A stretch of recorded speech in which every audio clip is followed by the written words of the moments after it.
गर्मियों की चिलचिलाती धूप के बावजूद आम के बाग में जीवन पूरे जोश के साथ धड़क रहा था। पेड़ों की घनी छांव में पक्षियों की चहचहाहट गूंज रही थी। उन्हीं पेड़ों के बीच एक चिड़िया बैठी थी, जिसका स्वर किसी जादू से कम नहीं था। उसकी मीठी आवाज पूरे बाग में गूंजती और हर कोई मंत्रमुग्ध हो जाता। उसका नाम था चंपा चिड़िया। चंपा चिड़िया इस बाग में नई नई आई थी। उसकी माँ ने उसे यहाँ जन्म नहीं दिया था और इसलिए अभी उसका किसी के साथ कोई खास रिश्ता नहीं बना था। हालांकि बाकी पक्षी उसे नापसंद नहीं करते थे, लेकिन चंपा चिड़िया वहाँ नई थी और सब पुराने पक्षियों के अपने अपने दोस्त बने हुए थे। इसलिए चंपा वहाँ खुद को अकेला महसूस करने लगी थी, क्योंकि चंपा को नए दोस्त बनाने में थोड़ी मुश्किल होती थी। लेकिन जब सुबह सुबह चंपा अपनी मधुर तान छेड़ती, जिसे सुनकर पूरा बाग जीवंत हो उठता था। जब चंपा अपनी आवाज में गाना गाती तो किसान और गांव के बच्चे भी सब उसकी आवाज से खुश हो जाते। लेकिन फिर भी चंपा के जीवन में एक अधूरापन था। वह अक्सर खुद को अकेला महसूस करती थी। बाग में और भी पक्षी थे, पर वे सब अपनी अपनी दुनिया में मगन रहते। उन सब के अपने अपने परिवार थे, लेकिन चंपा चिड़िया की मां के जाने के बाद चंपा चिड़िया बिल्कुल अकेली हो गई थी।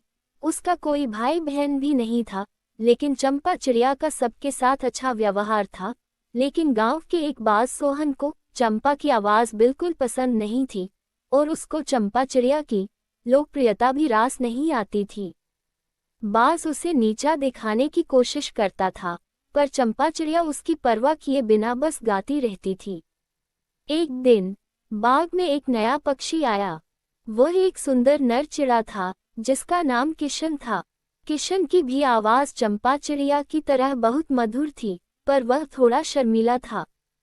चंपा ने उसे देखा और मन ही मन सोचा कि क्यों न उसे दोस्त बनाया जाए। इसी बहाने मेरा भी कोई दोस्त होगा, जिससे मैं ढेर सारी बातें कर पाऊंगी। ये सोचकर वो उड़कर नरचिड़ा के पास गई और बोली, तुम बहुत सुरीला गाते हो, तुम्हारा नाम क्या है? धन्यवाद। किशन मुस्कुराया और बोला, मेरा नाम किशन है। मैं भी यहाँ जब से आया हूँ, मैं तुम्हें रोज गाते हुए सुनता हूँ। तुम्हारी आवाज भी बहुत सुरीली है। तुम्हारी आवाज में सच में जादू है। तुम्हारे गाने से पूरा बाग महक उठता है और हम सब की सुबह बहुत अच्छी हो जाती है। चंपा को किशन की बातें बहुत अच्छी लगी। उसे लगा उसकी माँ के जाने के बाद पहली बार किसी ने उसकी दिल से तारीफ की है, वरना उसे तो ऐसा लगने लगा था जैसे अब उसकी आवाज में वो जादू बाकी नहीं रहा। किशन के आने के बाद से धीरे धीरे दोनों की दोस्ती गहरी हो गई। वे साथ गाते, उड़ते और खेलते। किशन के आने से चंपा की उदासी खत्म हो गई थी। उसे दुनिया और भी खूबसूरत लगने लगी थी। अब वो बहुत खुश रहती थी और दिन भर चहकती रहती थी। लेकिन बाज सोहन को ये बिल्कुल पसंद नहीं था। वो पहले से ही चंपा से जलता था और अब किशन की दोस्ती ने उसकी जलन को और बढ़ा दिया था। उसने एक साजिश रची। बाग में एक बड़ा सा पुराना घोंसला था, जिसमें एक पक्षी अपने अंडों के साथ रहता था। बाज ने मौका देखकर उन अंडों को नीचे गिरा दिया और इस इल्जाम को चंपा और किशन पर डाल दिया। देखो, इन दोनों चिड़िया ने एक पक्षी के अंडे गिरा दिए। बाज ने शोर मचाया। पूरा बाग इस झूठी अफवाह से गूंज उठा। पक्षी को बहुत गुस्सा आया।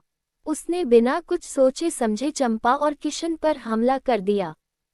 दोनों ने बहुत सफाई देने की कोशिश की, पर पक्षी उनकी बात सुनने को तैयार नहीं था। चंपा और किशन को बाग छोड़ने का आदेश दिया गया। दोनों बहुत दुखी थे, लेकिन चंपा को यकीन था कि सच एक न एक दिन जरूर सामने आएगा।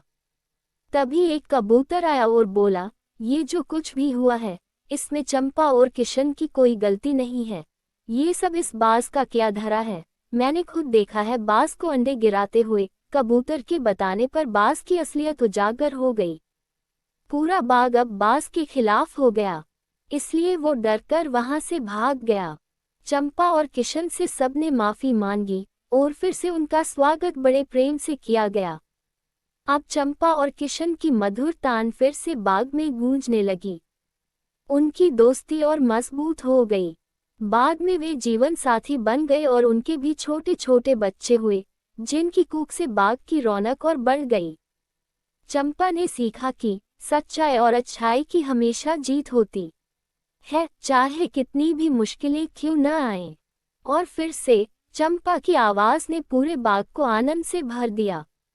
दोस्तों, कहानी अच्छी लगी हो तो इसे लाइक करें, शेयर करें और चैनल को सब्सक्राइब जरूर करें। धन्यवाद। आइए सुनते हैं अगली कहानी। एक घने जंगल के बीच एक चतुर और चालाक लोमड़ी रहती थी। उसका नाम चपला था।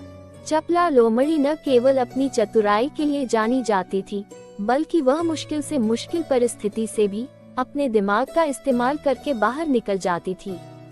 चपला दिन भर जंगल में घूमती, भोजन खोजती और अन्य जानवरों के साथ बातचीत करती। जंगल में हर कोई उसकी बुद्धिमानी का कायल था। किसी को भी कोई भी सलाह चाहिए होती तो वो चपला लोमड़ी के पास जरूर जाता, और जो भी जानवर मदद मांगने आता चपला लोमड़ी उसकी मदद जरूर करती। लेकिन कुछ जानवर उसकी चालाकी से नाराज भी रहते थे, क्योंकि वह अपनी बात मनवाने के लिए कभी कभी दूसरों को भी धोखा दे देती थी। हालांकि वो जानबूझकर किसी को धोखा नहीं देती थी, लेकिन वो बस अपने चालाक दिमाग के हाथों मजबूर थी, जो उससे ऐसी चालाकियां करवाता रहता था। और खासकर जब उसे ज्यादा भूख लगती तो ही वह चालाकी वाला काम करती, जिससे उसकी भूख आसानी से खत्म हो सके और उसे ज्यादा भागदौड़ न करनी पड़े। एक दिन चपला लोमड़ी जंगल में भोजन की तलाश में घूम रही थी। अचानक उसकी नजर एक मोटे ताजे खरगोश पर पड़ी। चपला को भूख बहुत ज्यादा लग रही थी, लेकिन वह ये भी जानती थी कि खरगोश बहुत तेज दौड़ता है, इसलिए मेरे लिए उसे पकड़ पाना मुश्किल है। क्योंकि अगर मैं इसे सीधे पकड़ने की कोशिश करूंगी तो ये भाग जाएगा, इसलिए मुझे ही कोई चाल चलनी होगी। चपला ने मुस्कुराते हुए खरगोश के पास जाकर कहा, अरे दोस्त, तुम कितने सुंदर लग रहे हो। तुम्हारा फर तो बिल्कुल रेशमी है। खरगोश चौंक कर बोला, धन्यवाद, लेकिन तुम मुझसे क्या चाहती हो? चपला लोमड़ी ने चालाकी से जवाब दिया, मैंने सुना है कि तुम दौड़ में बहुत तेज हो। मैं तुम्हारी गति की प्रशंसा करती हूँ। क्यों न हम एक दौड़ का आयोजन करें? अगर तुम जीत गए तो मैं तुम्हें इनाम दूंगी, लेकिन अगर तुम हार गए तो तुम्हें मेरा भोजन बनना होगा। खरगोश ने सोचा कि यही एक अच्छा मौका है अपनी ताकत दिखाने का। वैसे भी दौड़ने में ये लोमड़ी मुझे क्या हराएगी, इसलिए वह तुरंत तैयार हो गया। दोनों ने दौड़ शुरू की, लेकिन चपला ने चालाकी से जंगल के शॉर्टकट का इस्तेमाल किया और खरगोश से पहले लक्ष्य तक पहुंच गई। खरगोश निराश हुआ, लेकिन चपला ने उसे सांत्वना देते हुए कहा, कोई बात नहीं, तुमने बहुत अच्छा प्रयास किया। अगली बार तुम इसी जंगल में जन्म लेना। मैं दुआ करूंगी कि उस वक्त तुम जरूर जीतोगे। ये कहकर लोमड़ी ने खरगोश को अपना भोजन बना लिया। फिर एक दिन चपला लोमड़ी ने देखा कि भालू जंगल में एक बड़े मधुमक्खी के छत्ते को तोड़ने की कोशिश कर रहा है। भालू ने सोचा कि छत्ते के अंदर स्वादिष्ट शहद होगा, लेकिन जैसे ही भालू ने छत्ते को तोड़ा, मधुमक्खियां उस पर टूट पड़ी। भालू परेशान होकर वहां से भाग गया। चपला लोमड़ी यह सब देख रही थी। उसने सोचा, शहद तो मुझे भी चाहिए, लेकिन मुझे भालू जैसी गलती नहीं करनी चाहिए। उसने एक तरकीब सोची। वह मधुमक्खियों के छत्ते के पास गई और उनसे बोली, हे मधुमक्खियों, मैं आपसे शहद मांगने आई हूँ। अगर आप थोड़ा सा शहद मुझे दे देंगी तो मैं आपका घर सुरक्षित रखूंगी और किसी को भी आप पर हमला नहीं करने दूंगी। तुम तो जानती हो कि मेरा दिमाग कितना तेज चलता है। रानी मधुमक्खी चपला लोमड़ी की बातों में आ गई और उसकी बात मान ली और उसे थोड़ा शहद दे दिया। चपला खुशी खुशी शहद खाकर अपने घर चली गई। चपला की चतुराई की कहानियां जंगल में फैल चुकी थीं। एक दिन जंगल के राजा शेर ने चपला को अपने पास बुलाया और कहा, मैंने सुना है कि तुम बहुत चालाक हो। मुझे ये देखना है कि क्या तुम मेरी भूख मिटाने के लिए किसी जानवर का इंतजाम कर सकती हो।